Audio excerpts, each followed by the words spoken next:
Yeah, Jane, Mark, we got 81 pages containing more than a dozen witness statements this afternoon. There are accounts of the fight from students, teachers, administrators, and the school resource officer.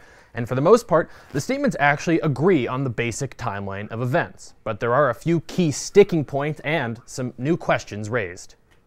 All student names are redacted in these documents, so for the purposes of this report, we'll refer to students with assigned letters. Here's what the statements agree on. Student A worried that students B and C are going to beat him up because of an argument over a pair of Jordans. At lunch, those students approach him and they begin arguing. A staffer tries to step in. That is when school resource officer Shawn Audie gets involved. Here is the first sticking point. Most witnesses say that student B shoved the staffer and then Audie pulled student B away. However, some witnesses say there was no violence until Audie got involved. One suggests the staffer's intervention had been successful, that the students were just talking when, quote, all of a sudden, the resource officer tackled the student.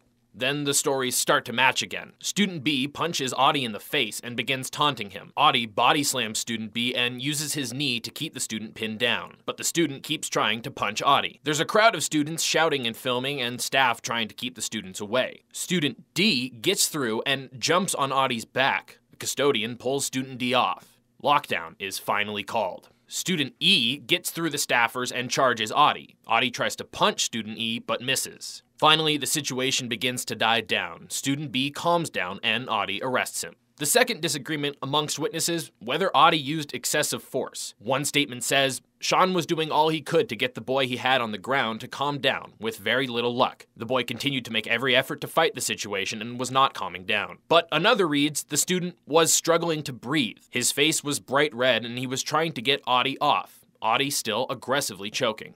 Another aspect of concern, the school's readiness for such fights. One teacher asking, where is our help? Where is administration? Later, why are we not clearing the cafeteria? Why are we not going into lockdown?